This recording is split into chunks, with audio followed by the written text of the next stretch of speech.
My name is Emily Carter, and I didn't realize I had become the third person in my own relationship until the night I knelt on someone else's living room floor and destroyed everything with one sentence. It wasn't during a fight. There was no screaming, no broken glass, no dramatic accusations thrown across a room. It happened in a quiet townhouse under warm lighting with a neatly arranged cheese board sitting untouched between us.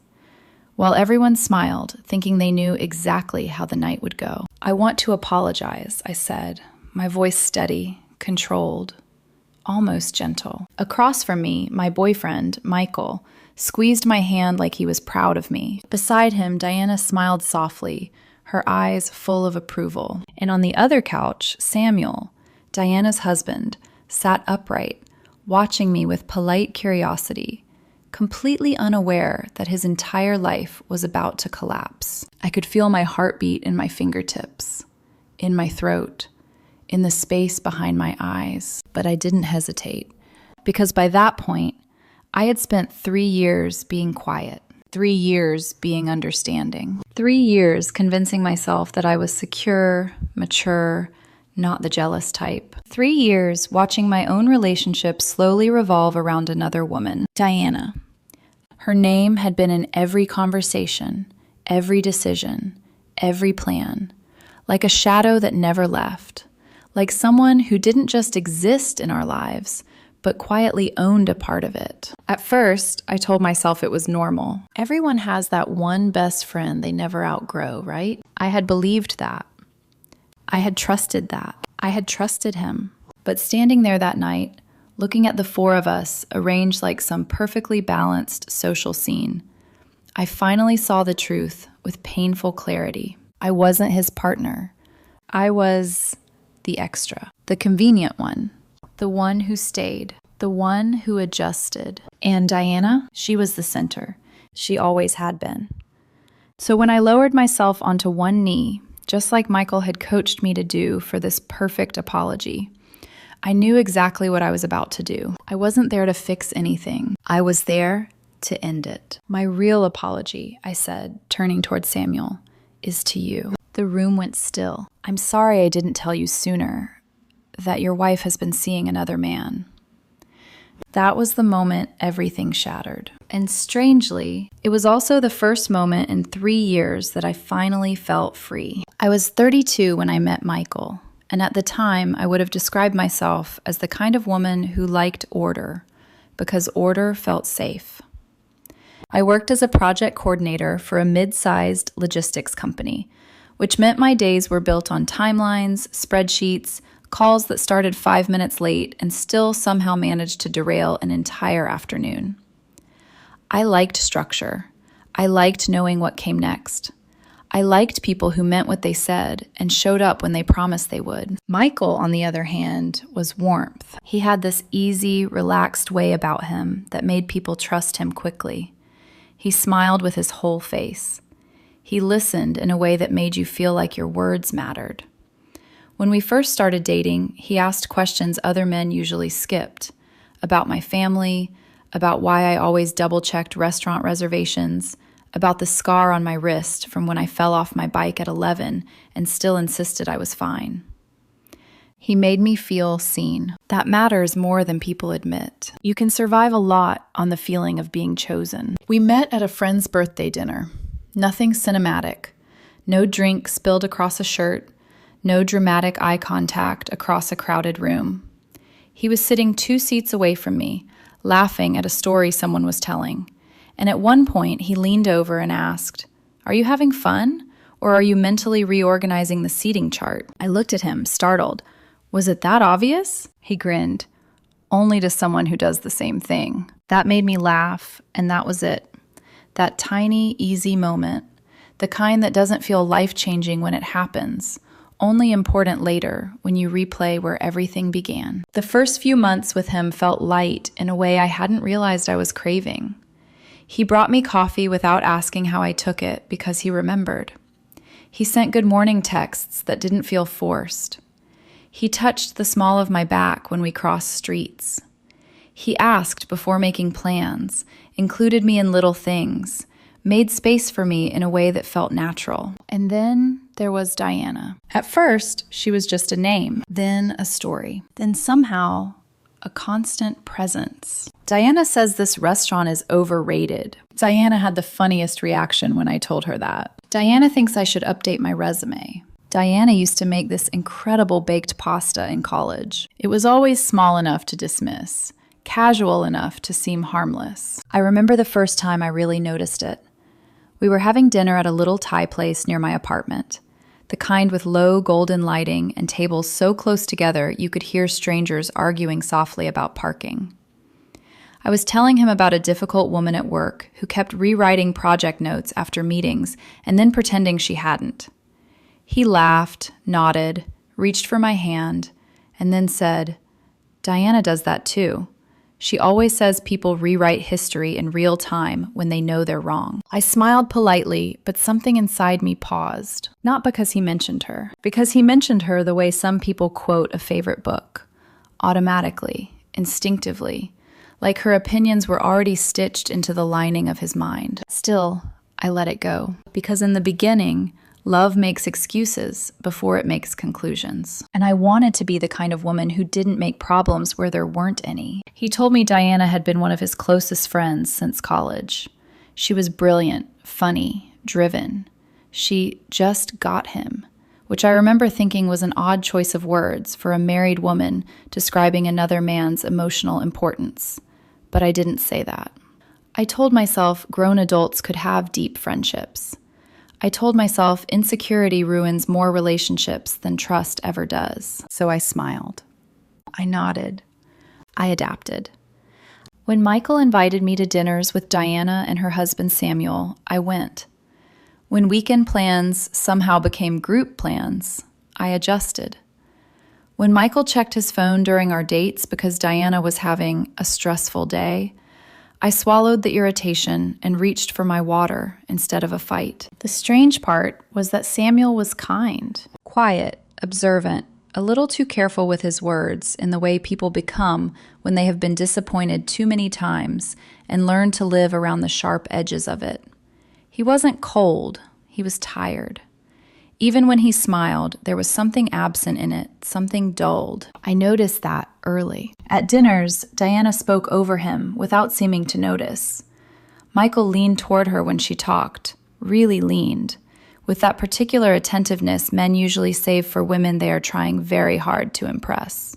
And Samuel would sit there with his glass in his hand, fingers loose around the stem, as though he had seen this choreography so many times it no longer surprised him. One evening, after dinner at their house, I found Samuel alone on the back patio, while everyone else was inside arguing cheerfully about music. He looked up when I stepped out.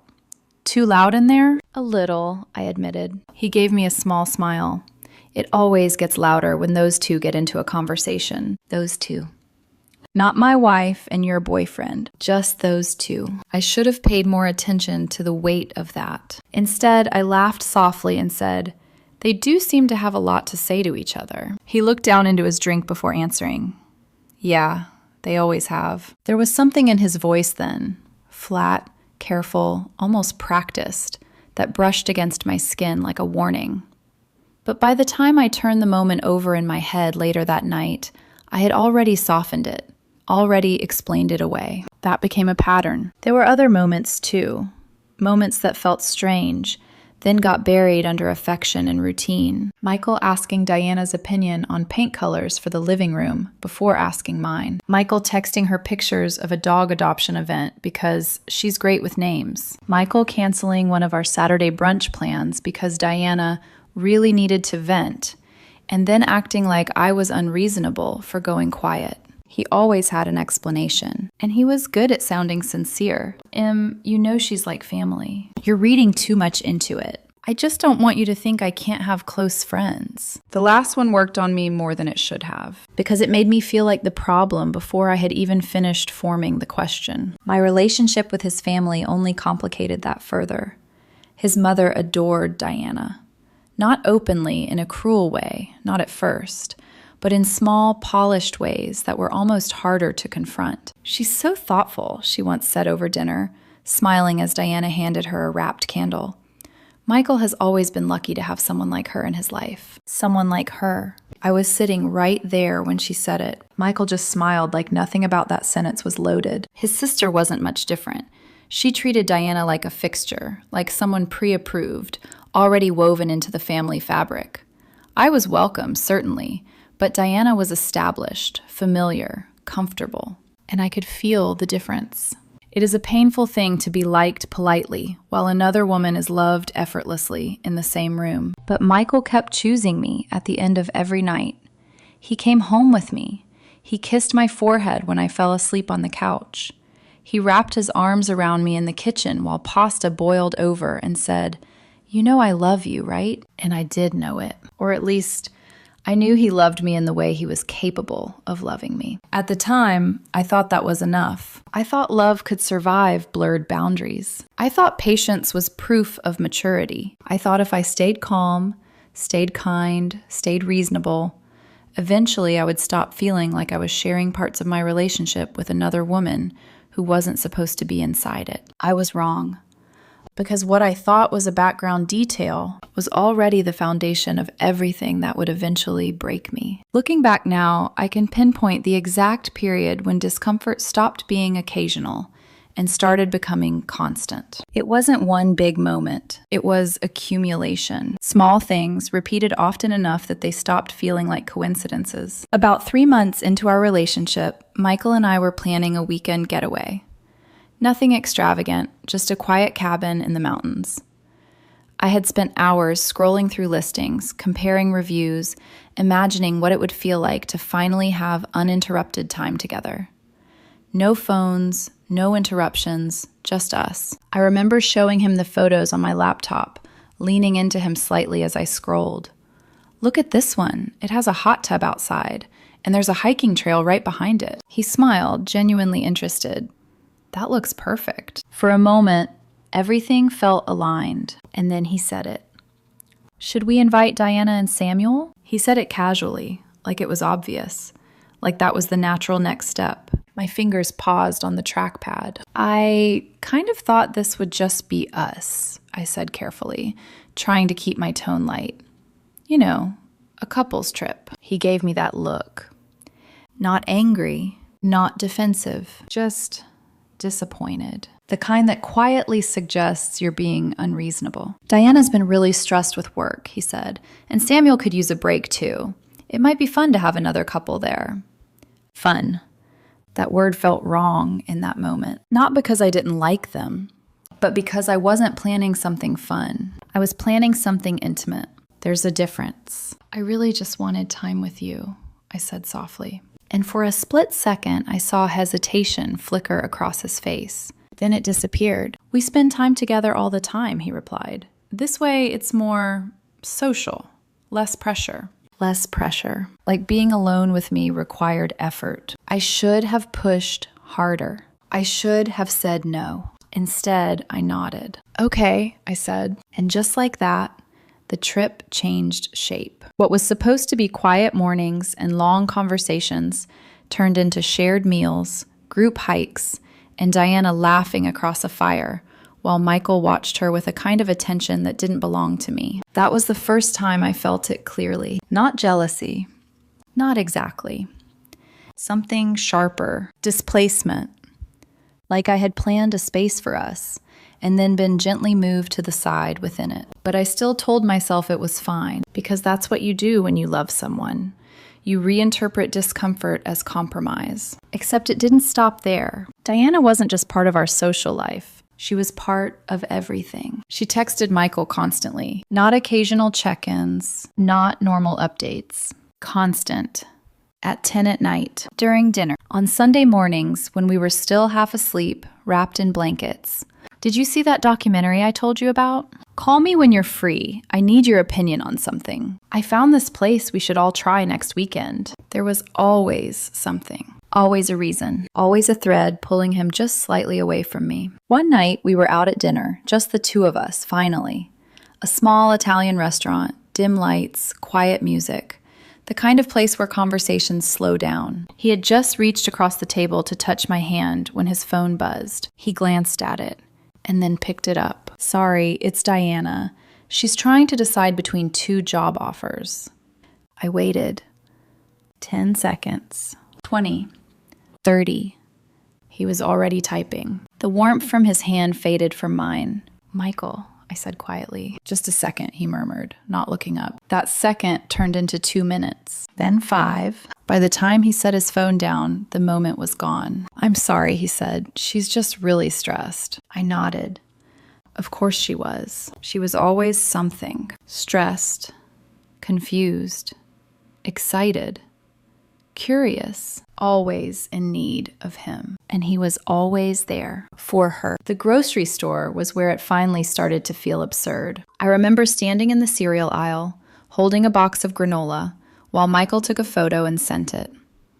"To Diana," he explained. "She tried this brand before." I stared at him. "You're asking her what cereal we should buy?" He laughed lightly. "She has good taste." Good taste. Like my opinion wasn't even part of the equation. Another time at a warehouse store, he called her, actually called her, while we stood in front of paper towels. "Do you think we need the bulk pack?" he asked into the phone. I stood there, hands gripping the cart, feeling something inside me slowly tighten. This wasn't friendship anymore. This was dependency, and I was outside of it. Even our dog, became part of it. We adopted a golden retriever puppy, something I had dreamed about for years. I remember holding him for the first time, his tiny paws pressing into my arm, his breath warm and uneven. "I want to name him Atlas," I said, smiling. "Something strong." Michael tilted his head. "Let's ask Diana. She's great with names." I actually laughed, thinking he was joking. He wasn't. We ended up naming the dog Biscuit because Diana thought it sounded friendly. Friendly. I smiled when we said it out loud. But later that night, lying in bed, I stared at the ceiling and wondered when my voice had become optional in my own life. The worst part wasn't even Michael. It was how he talked about her. Diana was flawless in his stories. She's brilliant. She always knows exactly what to say. She handled that situation perfectly. Every story ended with admiration, with awe, with that same tone people use when they talk about someone they deeply respect or deeply love. And me? When I shared something, when I talked about a difficult day or an achievement or even something small I was proud of. "That's nice, Em," he'd say. Distracted, half listening, sometimes already reaching for his phone. I started noticing how often I was filling silence while she was filling his attention. And then there was Samuel. Samuel, who sat quietly through all of it. Every dinner, every gathering, every moment where Michael and Diana slipped into their own rhythm. He watched. He always watched. One evening, I caught his eye across the table while Diana was mid-story, Michael leaning toward her again, fully engaged. Samuel held my gaze for a second. And in that second, there was something unspoken. Recognition.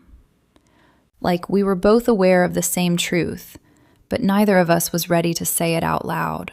I looked away first, because admitting it, even silently, would have meant accepting something I wasn't ready to face, that I wasn't imagining it, that I wasn't being dramatic, that something was wrong, deeply wrong. But I kept going. I kept adjusting. I kept telling myself that relationships required flexibility, patience, understanding. I told myself I was strong enough to handle it. I told myself I was secure. I told myself love looked like this sometimes. What I didn't realize was that every time I stayed quiet, every time I chose peace over truth, I was slowly disappearing from my own relationship. And by the time I finally understood that, it was already too late. The moment everything shifted didn't come with shouting. It came quietly, like most things that break you. It happened about a year into our relationship, on an ordinary Tuesday morning that should have meant nothing. I had just gotten back from the gym, my muscles still warm, my skin damp, my mind drifting toward that small private ritual I loved, the post-workout shower. The one place where everything slowed down, where I could stand under hot water and let the noise of everything else dissolve. Michael had already left for work, or at least that's what I thought. I dropped my bag by the door, kicked off my shoes, and walked straight to the bathroom. The apartment was quiet, peaceful, mine. I turned on the shower, waited for the water to reach that perfect temperature, just on the edge of too hot, and stepped in. For a few minutes, it was just water. Just breathe. Just me. I closed my eyes as I worked shampoo into my hair, fingers pressing into my scalp, letting the warmth loosen everything I had been holding tight without realizing it. And then the front door opened. The sound cut through everything. Sharp. Out of place. I froze. At first, I assumed it was Michael. Maybe he had forgotten something and come back. I didn't think much of it until I heard the voice. Hello? Anyone home? Female. Bright. Familiar. Diana. My entire body went still. For a second, my brain refused to process it. Tried to place the sound somewhere safe, somewhere logical. But it didn't fit anywhere. Because Diana wasn't supposed to be there. Not without Michael. Not without telling me. Not without anything. I'm in the shower, I called out, my voice louder than I intended, echoing slightly against the tile. There was a brief pause. Oh, she replied, her tone light, casual. Michael said I could grab his laptop. He left it here. Of course he did. Of course he had told her. And of course he hadn't told me. I stood there, water running over my face, my eyes stinging, not from the shampoo. Can you just wait in the living room? I said, trying to keep my voice steady. Yeah, of course, she said. But she didn't leave. I could hear her footsteps. Closer.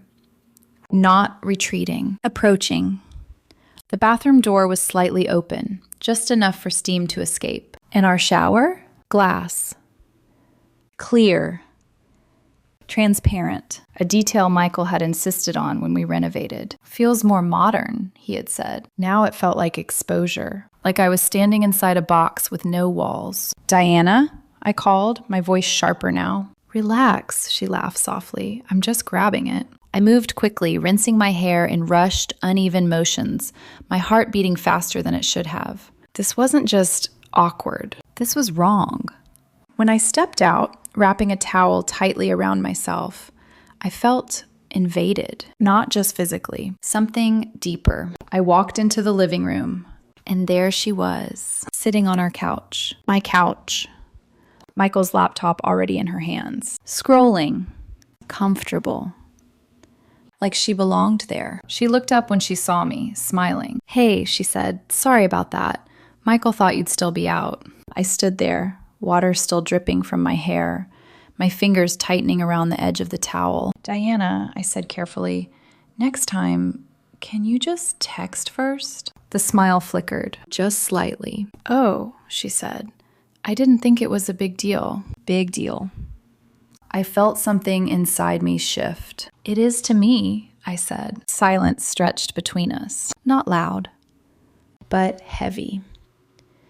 She stood up slowly, clutching the laptop. I'll let Michael know you said that, she replied, her tone different now, cooler, measured.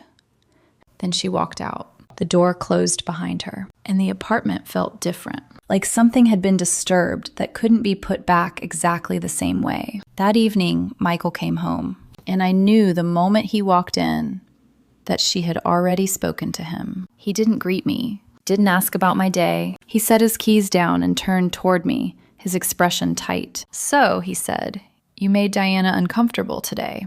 I stared at him. I made her uncomfortable? She said you were cold, that you made her feel unwelcome. Unwelcome. In my home. She walked in while I was in the shower, Michael, I said, my voice steady but low. I just asked her to text next time. She was doing me a favor, he shot back. I needed that laptop. And I needed privacy, I replied. That's dramatic, he said, shaking his head. She has a key for emergencies. An emergency, I repeated. Grabbing your laptop is an emergency? He exhaled sharply, like I was exhausting him. You're overreacting. There it was.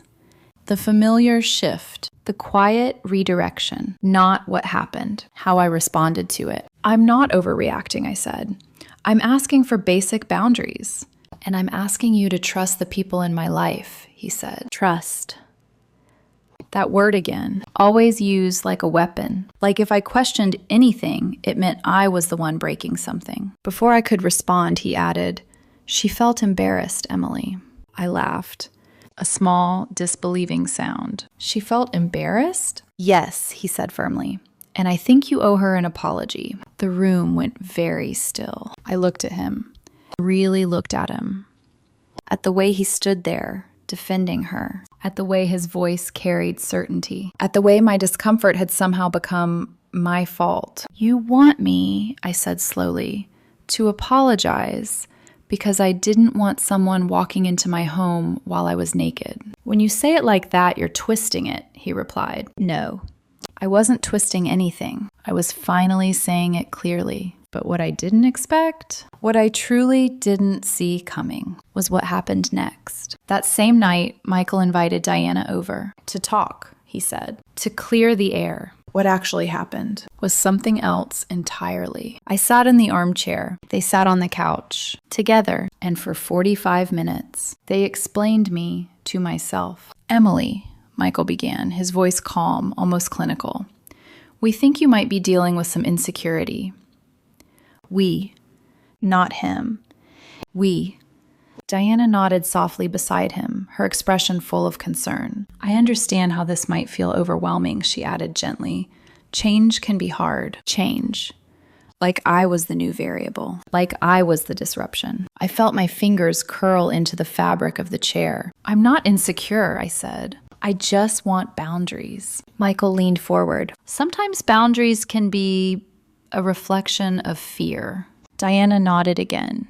Yes, fear of losing control. I stared at them, at the way they spoke, at the way they aligned, at the way I had somehow become the outsider in my own relationship. And something inside me, something quiet, something patient, something that had been bending for too long, finally began to harden. Because in that moment, I understood something I had been avoiding for a year. This wasn't a misunderstanding. This wasn't poor communication. This was a system, a dynamic, a place where I would always be second, and they would always be first. Michael's voice softened. I think you should apologize, he said, to Diana, properly, at her place, in front of Samuel, so we can all move forward. I looked at him, then at her, and for the first time, I didn't feel confused. I didn't feel uncertain. I didn't feel small. I felt clear because suddenly I knew exactly what I had. Information, truth, something they didn't know I was holding, something that could shatter this entire illusion in seconds. I leaned back slightly, and I smiled. You're right, I said quietly. I should apologize. Michael's face relaxed immediately. Diana's expression softened with satisfaction. Neither of them noticed that something in me had already changed. Let's do it Saturday, I added. I want to do it properly. They both agreed. Relieved. Grateful. Certain they had just fixed the problem. But as I sat there, watching them, I wasn't thinking about an apology. I was thinking about a bar, about a conversation, about a secret that had been sitting quietly inside me for months, waiting. And for the first time, I wasn't afraid of it anymore. I was ready to use it.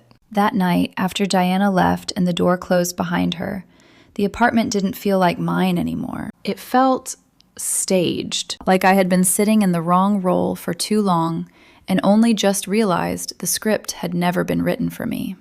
Michael moved around the kitchen like nothing significant had happened, opening the fridge, pulling out a bottle of water, taking a long drink like the conversation we had just had wasn't still echoing in the walls. You handled that well, he said casually, not even looking at me.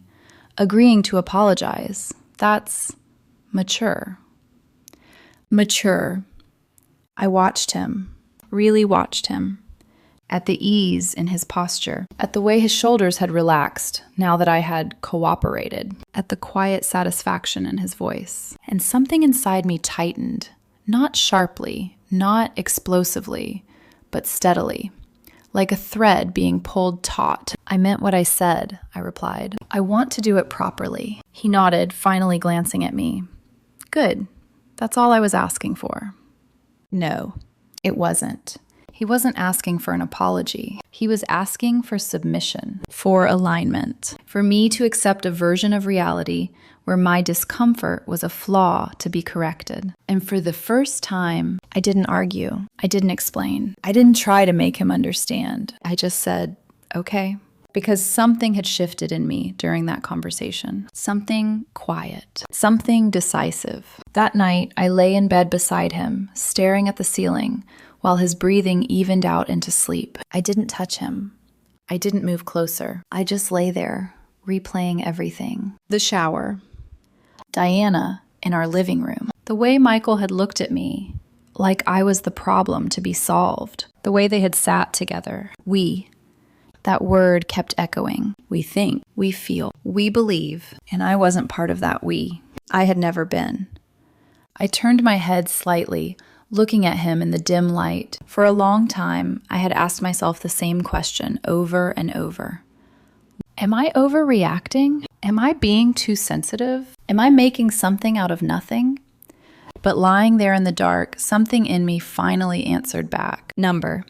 You're not crazy. You've just been adjusting to something that was never meant to feel right. My chest rose slowly with that realization. Not relief.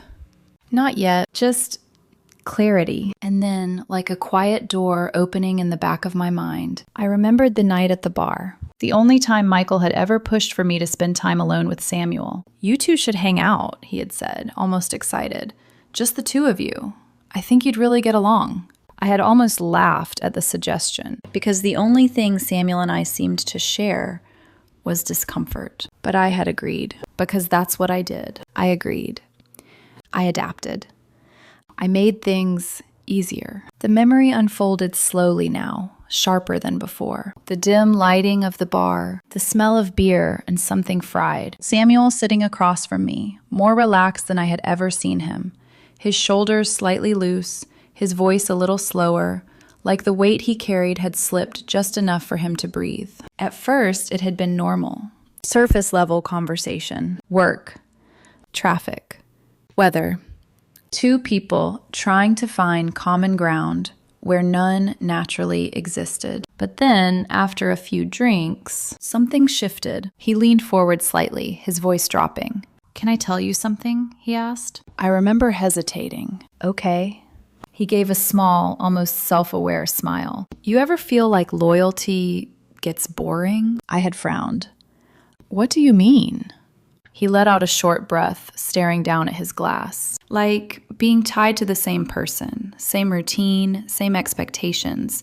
You ever feel like you're just going through it? At the time, I didn't understand why that question made my chest tighten. Now I did. I don't think it's supposed to feel like that, I had said carefully. He laughed softly. Yeah, that's what I thought too. There had been a pause, a long one. And then he said it. Not dramatically, not emotionally, just casually. I've been seeing someone. I remember my body going still, my fingers tightening slightly around my glass. What? Her name's Laura, he continued, like he was talking about a new restaurant he liked.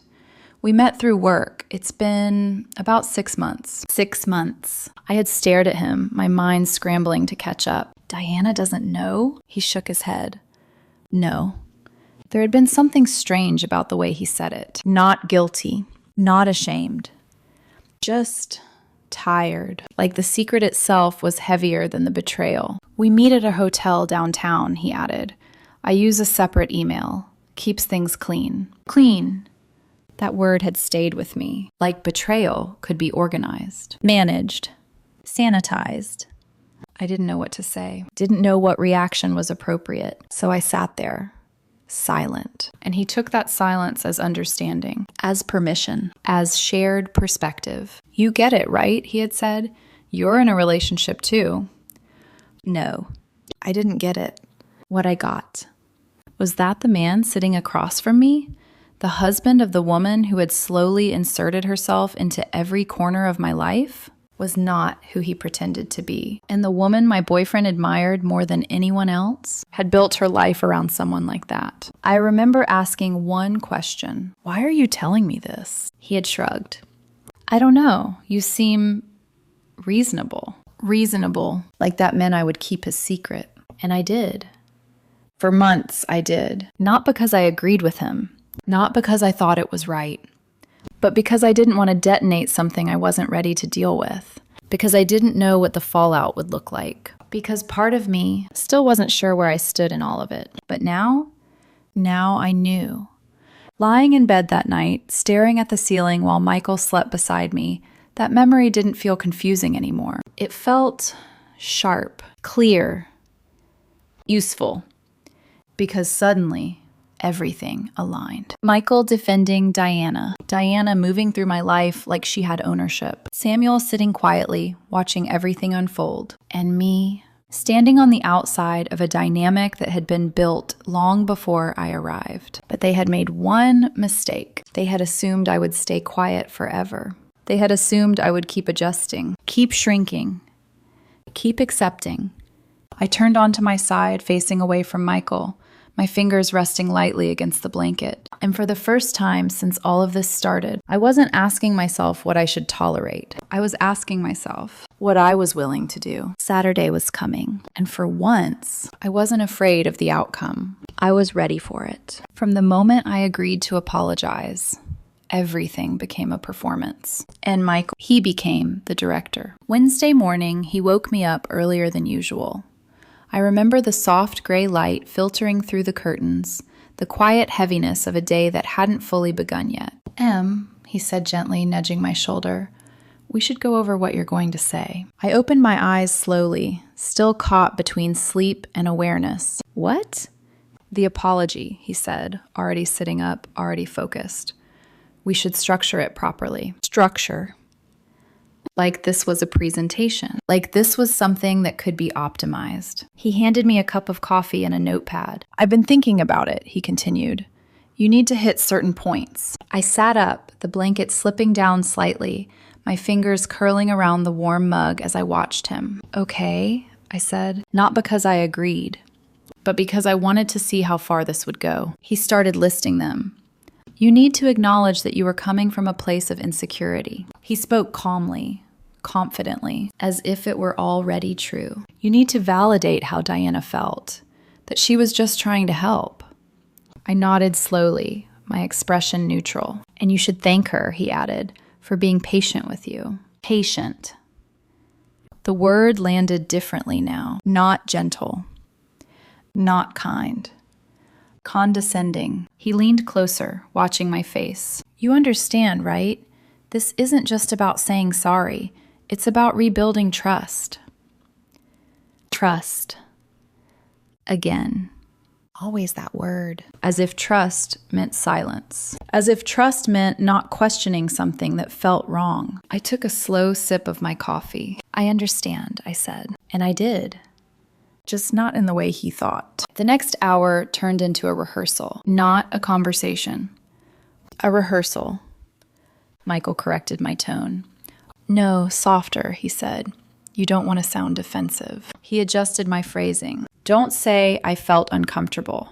Say, I realize now I misinterpreted the situation." Misinterpreted. I wrote everything down. Every word. Every suggestion, every carefully constructed sentence that slowly erased my own experience and replaced it with something more convenient, more acceptable to them.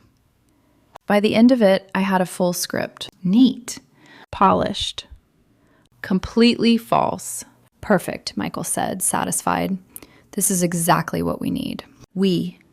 There it was again, that word that never included me. That afternoon, while he was at work, I sat alone at the kitchen table, staring at the notepad. The apology, line by line, sentence by sentence. And then I flipped the page, picked up a pen, and started writing something else. My version. Not loud, not chaotic, not emotional, just truth. Simple, precise, irrefutable.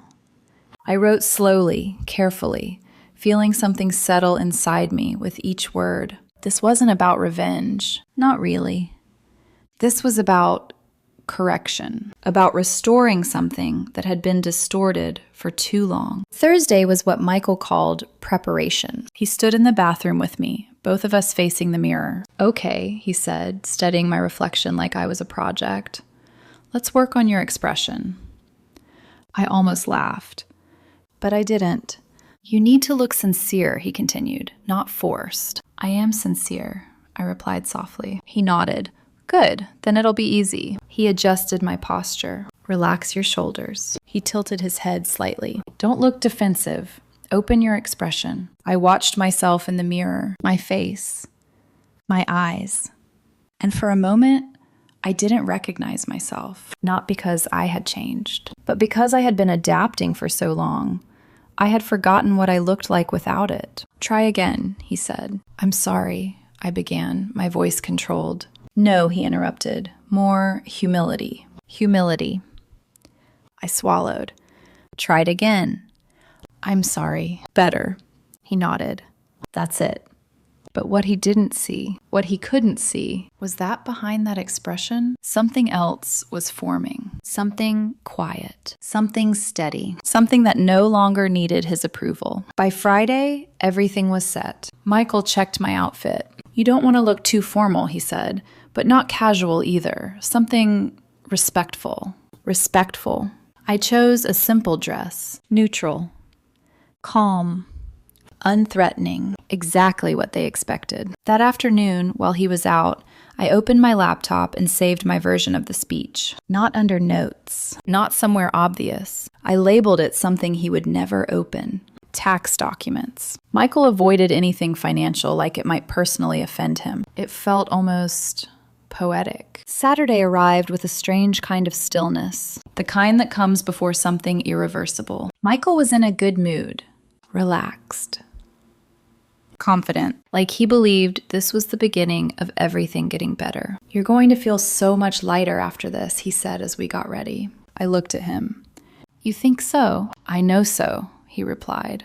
And for a second, I almost felt sorry for him, because he had no idea. The drive to Diana and Samuel's house was quiet, not tense, not uncomfortable, just quiet. Michael reached over at one point, resting his hand on mine. "This is the right thing," he said softly. I didn't pull away.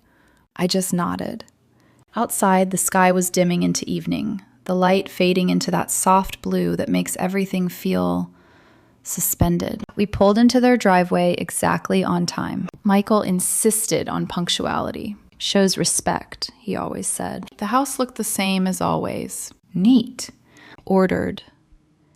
Warm. Like nothing inside it was about to break. Diana opened the door before we knocked. She was dressed up. Hair done, makeup soft but deliberate. Like this mattered. Like this was an event. "Emily," she said, smiling warmly. Warm. Controlled. Prepared. "Come in." Samuel appeared from the kitchen, carrying a tray of cheese and wine. He looked at me.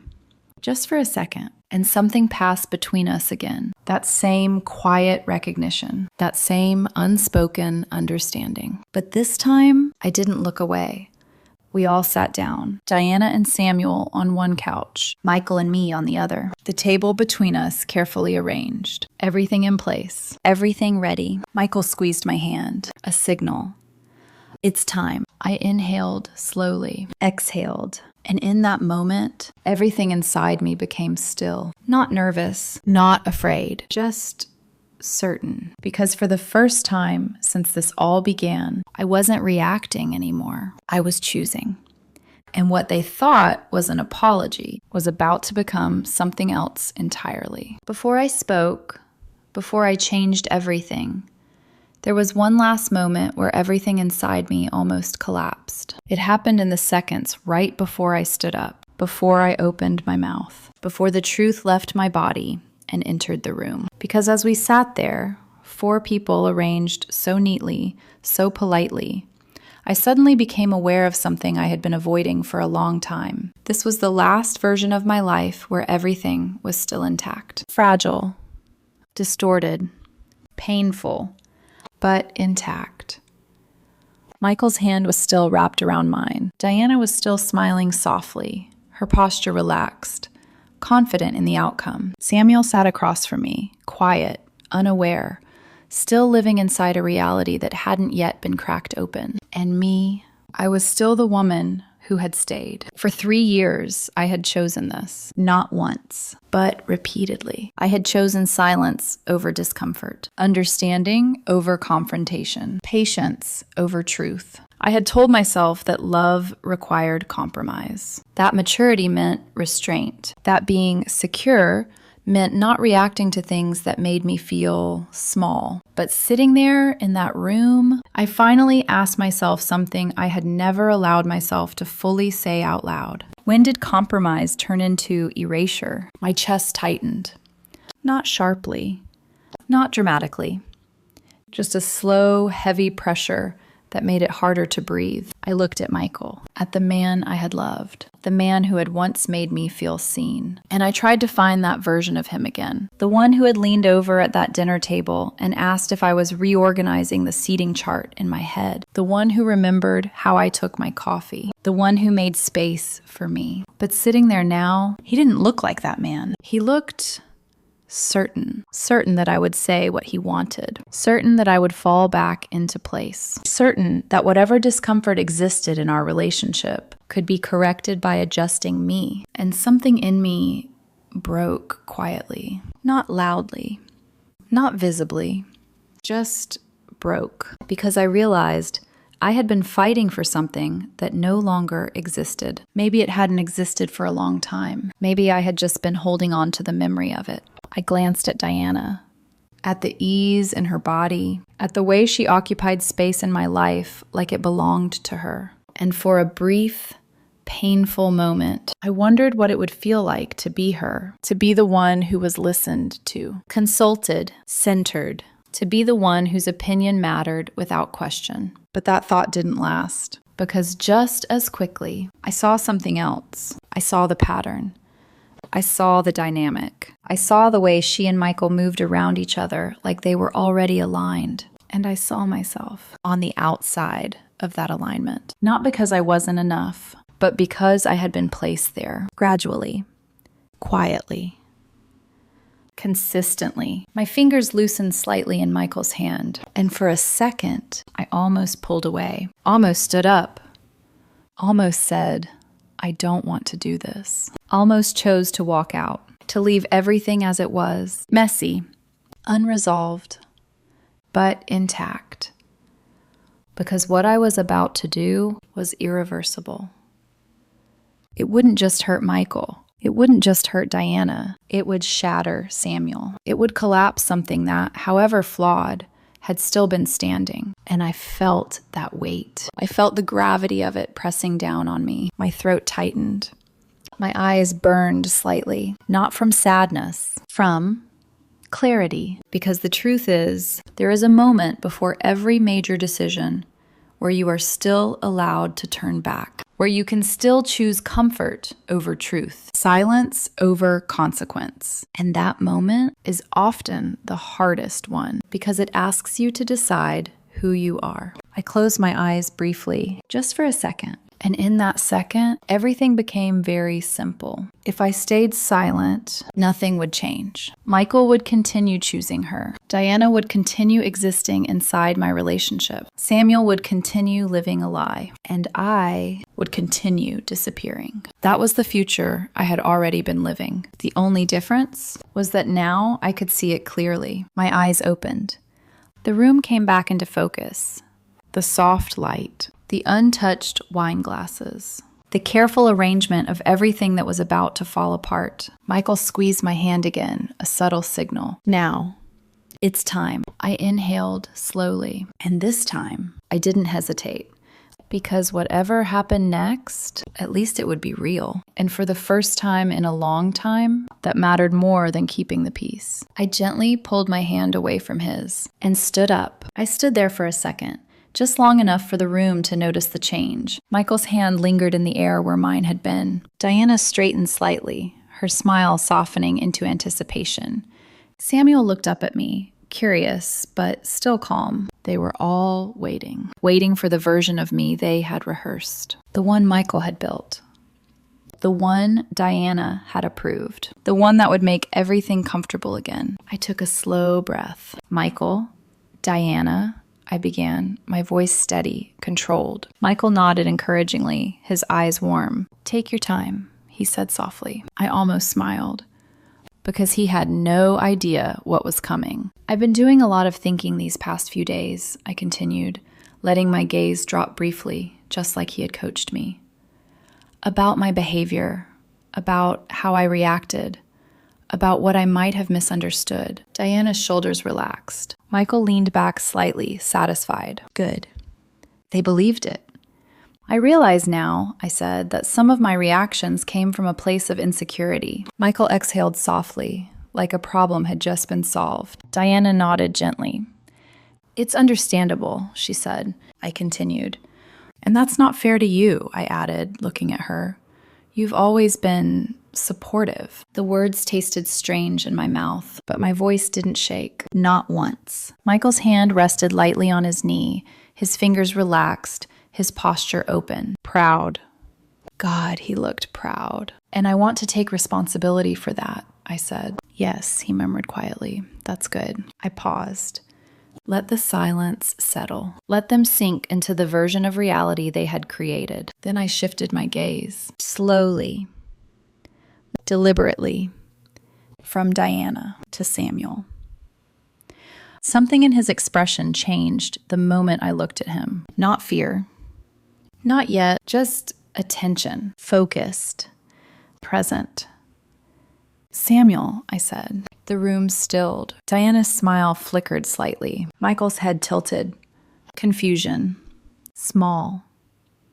Barely noticeable. But it was there. My apology, I continued, is actually to you. The silence deepened. Michael frowned faintly. Emily, he started, but I lifted my hand slightly. Please, I said gently, let me finish. He stopped, because he still believed he was in control of this moment. I turned fully towards Samuel, and for the first time that night, my voice shifted. Not louder, not harsher, just clearer. I'm sorry, I said, that I didn't tell you sooner, that your wife has been seeing another man. Everything stopped, not metaphorically, physically. The air in the room seemed to freeze. Diana's face went completely still. Michael's expression collapsed into confusion, then disbelief. Samuel blinked once, twice. Like his mind was trying to catch up to something it didn't want to understand. What? He whispered. The word barely made it out. Michael sat forward suddenly. Emily, what are you... Last summer, I continued calmly, Michael encouraged me to spend time with Samuel, just the two of us. A bonding night. I could feel Michael's eyes on me now, sharp, panicked, but I didn't look at him. I kept my focus on Samuel. We went out for drinks, I said, and during that conversation, he told me about Laura. Diana inhaled sharply. Samuel's head snapped toward her. What is she talking about? He asked, his voice tighter now. Diana shook her head immediately. Emily, this isn't funny. I'm not joking, I said. My voice didn't rise, didn't waver. It didn't need to. He told me about the hotel, I continued, the one downtown, the one he books using a separate email so you wouldn't find out. Samuel stood up slowly, not abruptly, not violently, just slowly, like his body needed time to adjust to the weight of what he was hearing. Diana, he said, his voice low, is there something you need to tell me? Of course not, she snapped too quickly. She's twisting something. I don't know what this is. Michael stood up too now. Emily, stop, he said sharply. This isn't the time. No, I said. And for the first time, my voice cut through his. Clean. Final. This is exactly the time. Silence. Heavy. Unavoidable. I reached into my bag. Slowly. Deliberately. And pulled out my phone. I didn't say anything for months, I continued, because I didn't know what to do with it. I unlocked the screen, opened the message. And then the next morning, You texted me. Samuel's eyes dropped to my phone instinctively. I stepped closer. Not aggressive, not confrontational, just certain. And I held it out. There, I said quietly. He took it. His fingers tightened slightly around the edges. His eyes scanned the screen. Once. Then again. The color drained from his face. What is this? He asked, his voice breaking slightly. Michael ran a hand through his hair. Emily, this is insane. You're taking something completely out of... Read it, I said. Samuel's lips moved silently as he read. Thanks for last night. What I told you stays between us, right? The words hung in the air. Unavoidable. Irrefutable. Samuel looked up slowly. At Diana. Not angry yet. Not explosive. Just broken. Is there a Laura? He asked. His voice was so quiet it almost didn't sound like him. Diana's mouth opened. Closed. She looked at Michael. For help. For direction. For something. But Michael wasn't looking at her anymore. He was looking at me. And for the first time, there was no confidence in his eyes. No certainty. Just realization and fear. Diana, Samuel said again, his voice stronger now. Answer me. The silence stretched. Long. Painful. Final.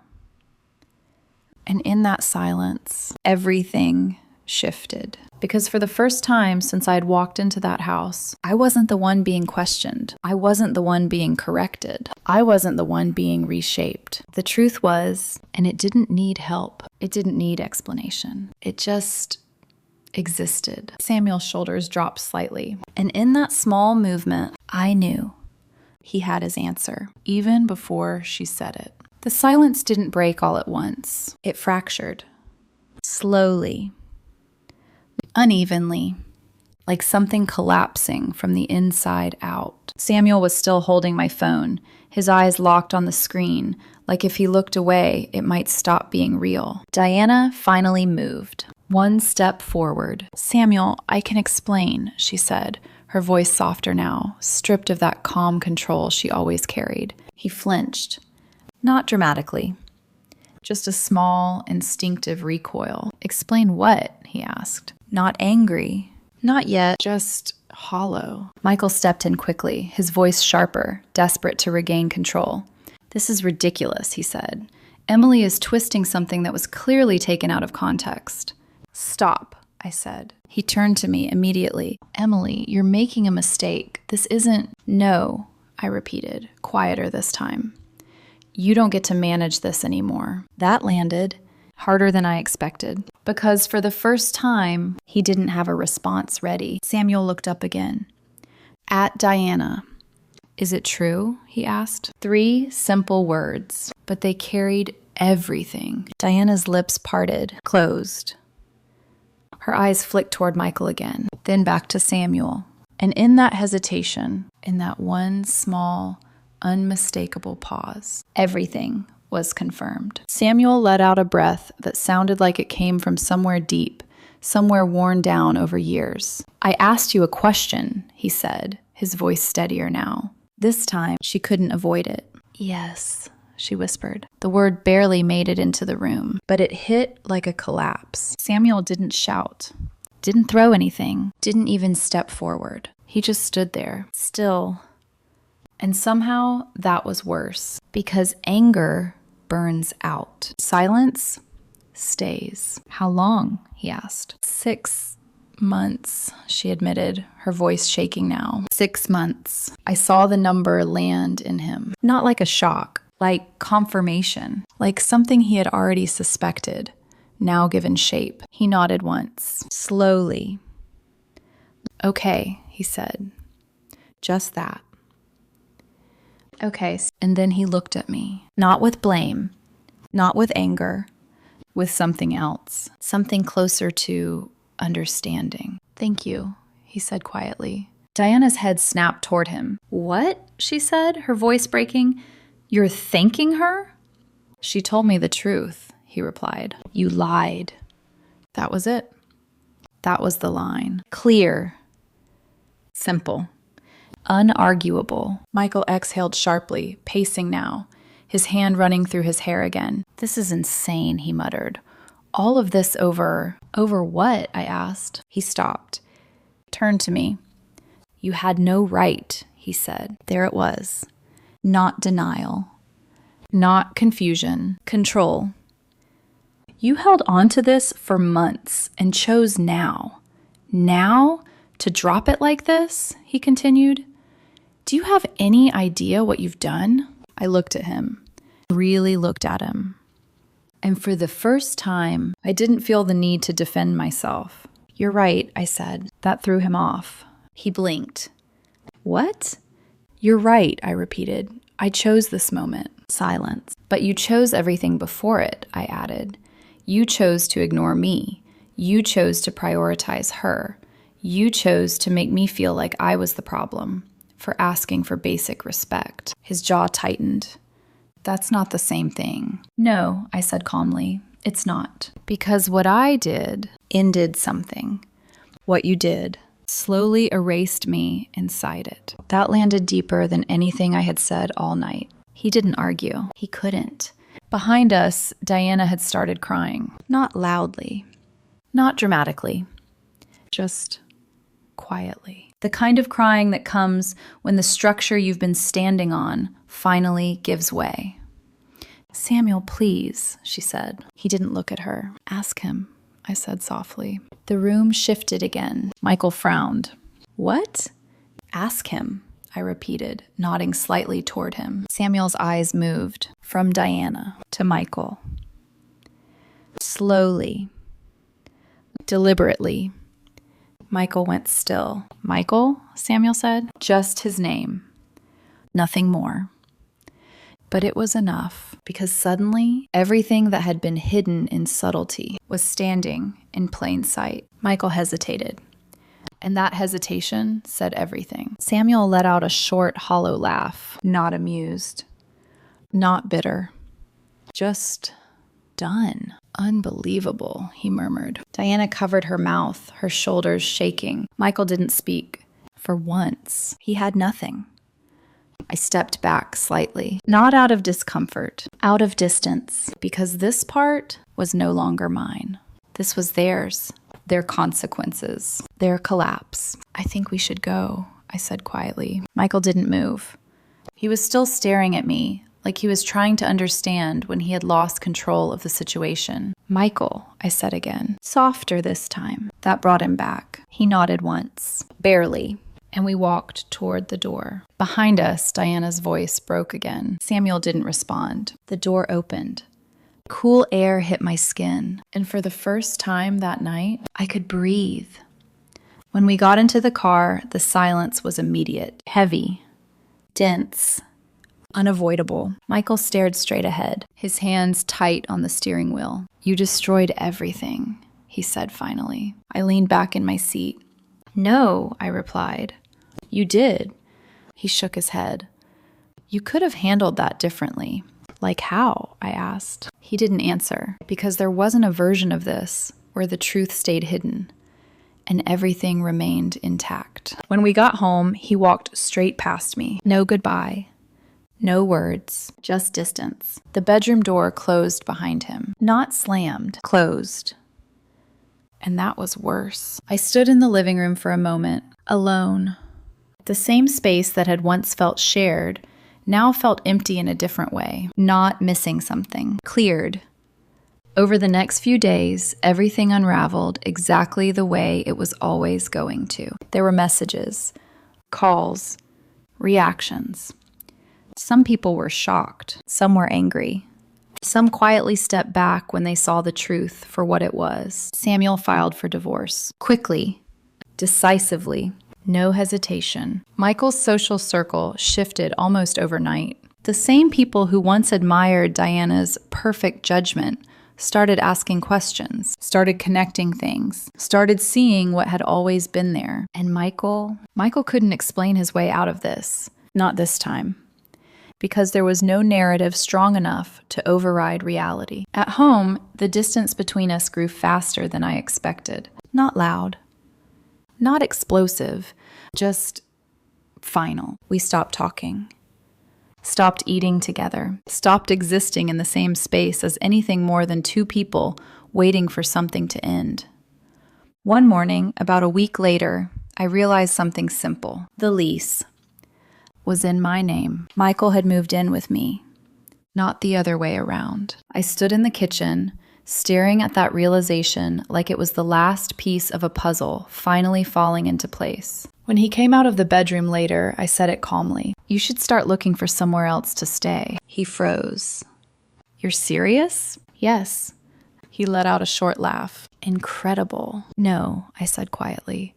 "Necessary." The next 30 days weren't dramatic. They were quiet warfare, unspoken tension, small acts of distance, two people moving around each other like strangers. Until one morning, he was gone. No argument, no scene, just absence, and a key left on the counter. I picked it up, held it for a moment, and then set it down. Because by then, there was nothing left to hold on to. It took a while before the silence stopped feeling unfamiliar. At first, it echoed. In the mornings, when I made coffee and there was no second cup sitting beside mine. In the evenings, when the apartment stayed exactly the way I left it. No movement, no background noise, no quiet presence that I had once mistaken for comfort. For a long time, I had associated quiet with distance, with something missing. But slowly, it became something else. Space. The kind of space where you can finally hear yourself again. The first night I slept alone after Michael left, I expected to feel something overwhelming. Grief, loneliness, regret. But what I felt instead was stillness. Deep, uninterrupted, honest, and for the first time in a very long time. I didn't feel like I was sharing my life with someone who wasn't fully there. Weeks passed, then months, and the pieces of my life began to settle into something new. Not better, not worse, just mine. I rearranged the furniture, not dramatically, just enough to change the feeling of the space. Moved the couch closer to the window, cleared the shelves, took down the photos that no longer felt like memories, just reminders. I stopped checking my phone for messages that didn't come, stopped replaying conversations in my head, stopped asking questions that no longer mattered. Because the truth is, closure doesn't always come from answers. Sometimes it comes from acceptance. Samuel and I met for coffee about a month after everything happened. It wasn't planned, not intentionally. He had sent a message, simple, direct. "Thank you. Would you like to talk?" We met at a quiet place downtown. Neutral. Uncomplicated. He looked different, not lighter. Not yet, but clearer, like someone who had finally stepped out of a room they didn't realize they had been trapped in. "I found everything," he said after we sat down. His voice was calm, steady. "The emails, the bookings, messages." I nodded. "I'm sorry," I said. He shook his head. "No," he replied, "don't be." There was a pause. Not awkward, just real. "I think part of me always knew," he admitted. "I just didn't want to be the one to say it out loud." I understood that. More than I wanted to. "Truth has a way of showing up anyway," I said softly. He gave a small smile. "Yeah," he said, "it does." We didn't talk about Michael or Diana. Not much, because strangely, they weren't the center of the story anymore. We were two people who had been standing on the edges of something broken and finally stepped away from it. We met again after that, and then again. Not out of necessity, not out of shared pain, just because it was easy. No pressure, no expectations, no third presence sitting between us. Just two people having conversations that didn't need to be filtered, adjusted, or approved. Months later, we started looking at apartments. Together, not rushed, not forced, just intentional. One evening, while we were walking through an empty living room in a place with wide windows and soft light, he turned to me and said, "If we do this, I want it to be different." I looked at him. "It will be," I said, because we both knew what different meant. It meant clarity. It meant boundaries. It meant choosing each other without anyone else in the background. We talked about getting a dog, something strong, something we both chose together. And when he said, "No outside opinions," I laughed, a real laugh, the kind that doesn't carry tension underneath it, the kind that feels free. The craziest part, when I think about everything now, is how long I believed I was the problem. How easily I accepted the idea that wanting respect meant insecurity, that asking for space meant weakness, that needing to feel prioritized meant I was asking for too much. I wasn't. I was asking for the bare minimum. And I stayed in a situation that convinced me it was too much. If there's one thing I've learned, it's that love doesn't require you to shrink. It doesn't ask you to compete for attention that should already be yours. It doesn't make you feel like a guest in your own life. And most importantly, it doesn't punish you for telling the truth. Would I do it again? Yes, without hesitation, because that night, when everything broke, was also the moment everything became honest. And honesty, even when it hurts, is the only place anything real can begin. I didn't lose anything that was truly mine. I just stopped holding on to something that never fully was. And that apology Michael wanted so badly, I gave it. Just not to the person he expected, and not for the reasons he imagined. But it was real, it was necessary, and it was the beginning of everything that came after.